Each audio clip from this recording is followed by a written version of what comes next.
Where's the coffee mat?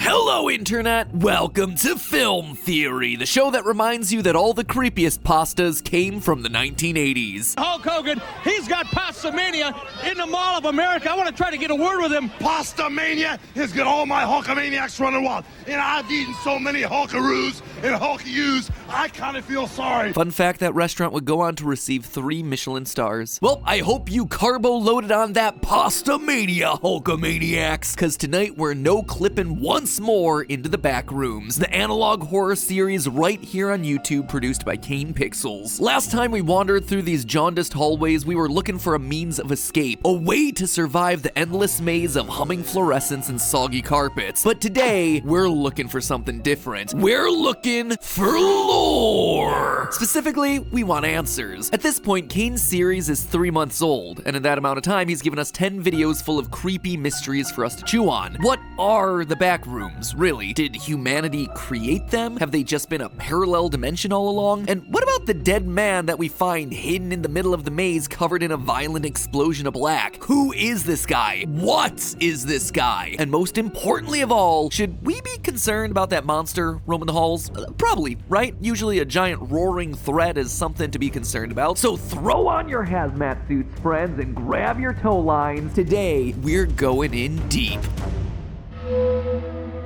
First, let's talk about timeline, shall we? Part of what makes the lore of the Backrooms so hard to crack in an initial watch is that it follows the tried and true formula of series like The Walton Files, Mandela Catalog, and FNAF, where the story is just told out of order. The very first upload of the series, Backrooms Found Footage, actually comes last in the timeline currently, September 23rd, 1996. So, through the power of reorganization, let's recap what we know in the order that we know it. Our story begins in 1982 with OBSESSING, a corporation conducting scientific research into magnetism and/or electromagnetic field generators under government contract during the Cold War. In our first video of the series, Prototype, a video that, no joke, released as I was writing this paragraph, so forgive me if I miss anything in it, we get our first event of the series. A metallic marble is surrounded by what appears to be electromagnetic field generating tubes. Notice how the shape and general design matches diagrams for similar real-life generators. The system fires up, and just like that, the ball is gone, presumably teleported to some space within space, thereby making the ball a subspace emissary, if you will. I hate myself for that joke, but then again, you don't pass up the opportunity to make the very rare subspace emissary joke. Anyway, by July of 1988, Async, emboldened by that initial success, has given their distortion field experiments a room-sized glow-up called Project KV-31. According to the video The Third Test, the goal of these experiments was to solve, quote, all future storage and housing needs. So it seems like the foundation of our story here is that science discovers an entire other universe of endless space, and our first thought was, hey, it's a good place to store our junk. In total, Async conducts 5 failed tests to try and open a portal to this subspace before the 6th finally proves successful. On October 17th, 1989 at 5:04 p.m. Pacific, with the generator beefed up and something redacted being introduced into something else redacted, the threshold gets cranked up and blasts out a light show that seems to almost shake the facility apart. When the smoke clears, the Backrooms themselves have finally appeared on the other end. Async has achieved first contact. Unfortunately, that's not the only thing that happened. That date and time, 5:04 p.m. on October 17th, 1989, also happened to be, in reality, the moment a magnitude 6.9, lol, hit the central coast of California, killing 63 and injuring thousands more. The timing here is clearly not meant to be a coincidence, as a secret unlisted video on Caine Pixels' channel gives us real archival news footage from the Loma Prieta quake, including a map highlighting the location of the earthquake's epicenter, the Santa Cruz Mountains. In short, we now know where our async test facility is hidden. It's here, the epicenter of that devastating quake. And from that point forward, the world appears to be glitched. We see in the video Missing Persons that from October 1989 onward, huge numbers of ordinary people just start to go missing as they no-clip through reality, falling into this newly opened Backrooms metaspace. All the while, Async is slowly exploring this new environment. On February 3rd, 1990, they have their first major discovery, a mysterious dead body coated in what appears to be some type of black mold or aged blood splatter. So far in the series, he remains as an unidentified John Doe, but my suspicion is that this is actually Nicholas Bolton, a missing person that we see at the top of the upload. Notice a few of the details here. First, he's not wearing a hazmat suit, which clearly tells us that this is not an Async employee. Instead, it's someone who no-clipped into the Backrooms. Second, compare their physical appearances. Notice the wider nose, tall forehead, the hoodie, just like we see on Nicholas's missing poster. Around this same time, we also see that Async's government contract appears to have been canceled. In the next video autopsy report, we get quick cuts of various images on a screen. One image here is the top line of a document with the words contract termination. Things aren't looking too great for Async, and they're about to get worse. Just shy of 1 month later, the fourth member of an Async exploration crew is lured away from the rest by mysterious voices in the walls and ceiling, only to see his team glitch out of space when he tries to rejoin them. Guys, do you hear this? Hey guys, do you hear this? Hey! Guys?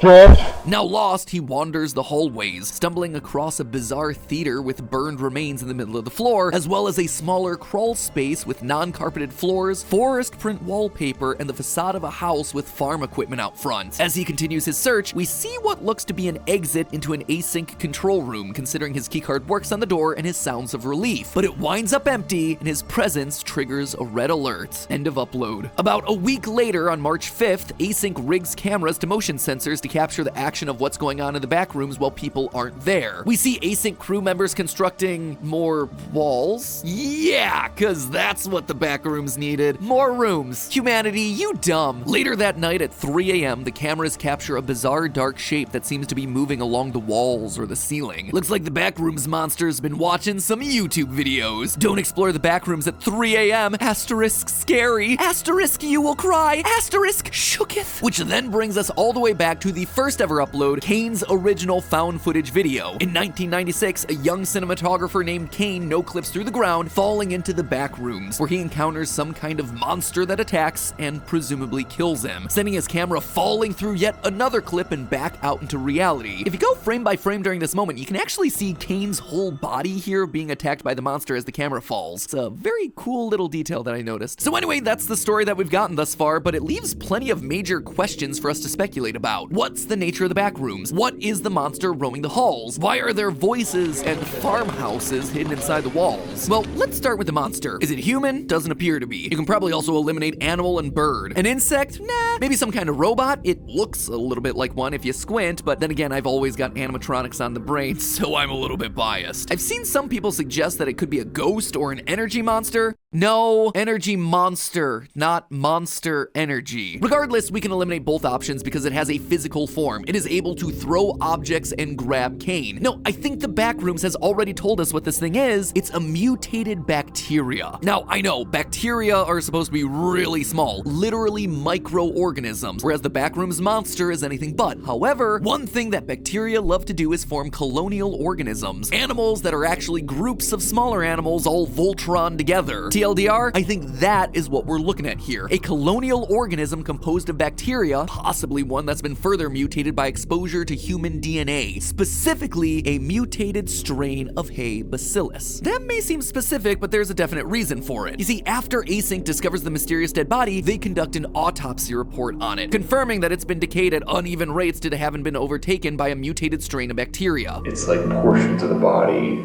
stopped decaying and were sustained. I took a couple samples of some of the material here. It seems to be closer to a mutated strain of simple Hay bacillus. It should be completely benign, but really, I don't know what to make of this. Well, don't worry, Doc, because I do. You see, Hay bacillus, also known as Bacillus subtilis, is pretty darn common, living in places like the human and cow digestive systems. It's a rod-shaped bacteria that's generally pretty harmless, and science loves these little guys. It's used a lot in experiments because it's very easy to genetically modify. This is one of the all-purpose cultures you'll find in almost any lab using bacteria for research because it's durable, it's manipulable, and it adapts in a very elastic way. And because it's so strong and resilient, it's been used to test out extreme environments like outer space, which I call out because later in the video autopsy report, we see that quick montage of images I mentioned earlier, and it includes close-ups of bacteria cultures along with rocket and space imagery, all seeming to relate to this very idea. Oh yeah, and it's also been used by the military. Between 1950 and 1970, the US Army released aerosolized bacteria believed to be harmless over populated areas of the country without telling anyone, all to study what the impact might look like if an enemy ever tried something similar. Another test was conducted on the New York subway system in 1966, utilizing our little hay bacteria. They kinda just dumped it in through the sewer grates and people dusted it off their shoulders. Here's the thing, Army, when you're on a New York subway, the biggest biological threat isn't the sketchy bacteria powder that you're dumping on us, it's the guy open mouth hacking into my face during rush hour. Anyway, all this about durability and space and genetic mutation makes me think that our monster is a walking, roaring bacteria culture surviving in the backrooms and evolving by coming into contact with the humans that keep no clipping in. And that's not just speculation either. Koen has seemed to confirm parts of this. Recently on his Ko-Fi account, which is basically like his Patreon, he dropped this picture of the monster explicitly labeled as bacteria. Something tells me you're gonna need some more than antibiotics to kill that bacterial infection. Now that is what I call biological warfare. So that's a little bit about the monster, but then what are the backrooms themselves? What exactly are they, and what's their nature telling us about the world this story is set in? Well, when talking about internet urban legends to base a video series around, the backrooms is still pretty new. The original meme dates to 2019. The lore and branching ARGs all come up later, and these videos have all gone up in the last few months. This is a brand new evolving concept, but the bigger idea that it's grounded in, that the world we know has secret hollow spaces behind the scenes that we aren't supposed to enter, that idea goes way back into ancient mythology and folklore, probably as old as the human psyche itself. The ancient Greeks believed that spirits of the dead and plenty of other things inhabited an entire underworld of caves and caverns. The 19th century French occultist Joseph Alexandre Saint-Yves Marquis de Lévendre, how's that for a name, advanced what he claimed was evidence of an inner world inside the earth itself called Agartha, that some people still think is a thing today. Even the idea of just ordinary maintenance tunnels and access shafts all over the world being connected to a more sinister purpose was part of the background mythology in Jordan Peele's horror movie Us. It's a very familiar looking wallpaper, but of them all, the Backrooms is probably most similar to the work of mid-20th century sci-fi horror creator Richard Matheson. He wrote the stories that inspired I Am Legend and The Incredible Shrinking Man, as well as many episodes of Star Trek and Twilight Zone, including the infamous Gremlin on the Wing episode with William Shatner. But perhaps most importantly for us today, he wrote Little Girl Lost, an episode of The Twilight Zone that was so iconic it would be parodied by The Simpsons years later in one of their Halloween episodes using really expensive for the time 3D animation. It's like, did anyone see the movie Tron? No. Yes.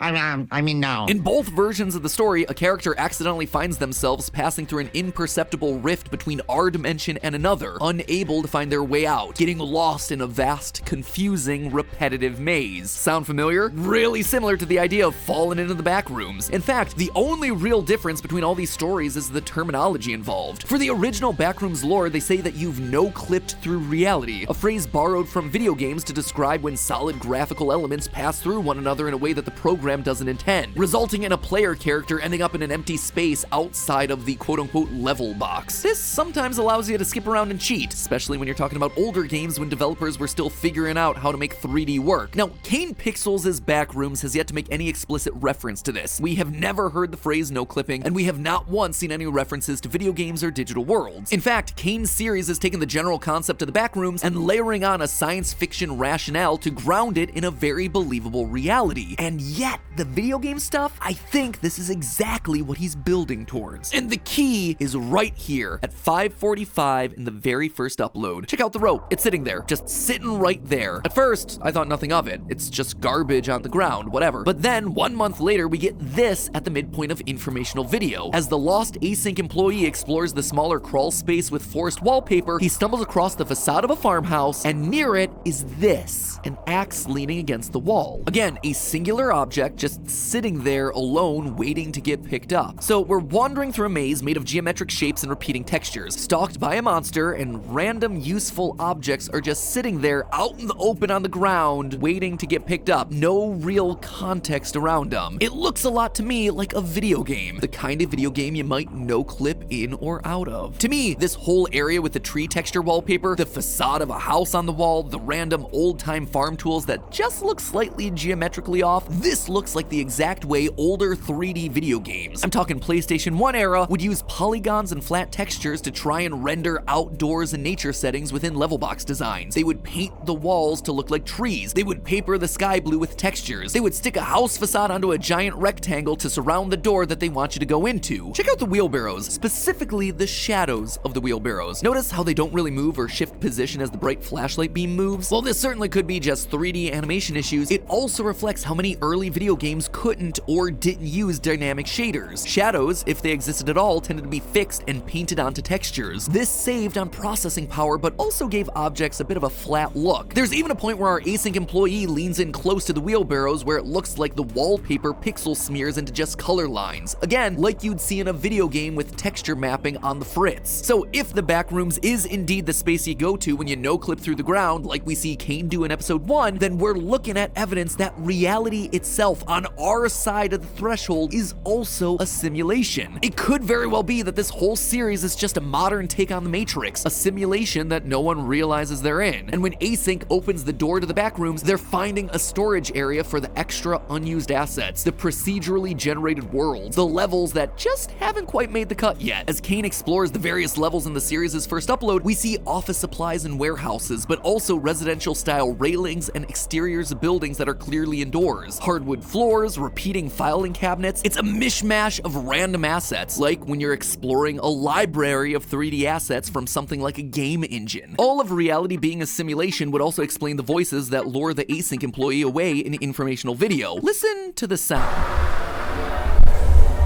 These aren't voices that are explicitly trying to lure him away. It's not sinister in any way. It's just general white noise of a busy office or a party, almost as though reality is breaking through. While he's wandering around in a simulation on a computer, an office party is going on one layer of reality up. But outside of the wall textures and random objects just sitting out in the open like a video game, there's one piece of evidence that really clinches it for me. Something that gets me to raise my eyebrow. Notice the date on this upload, February 29th, 1990.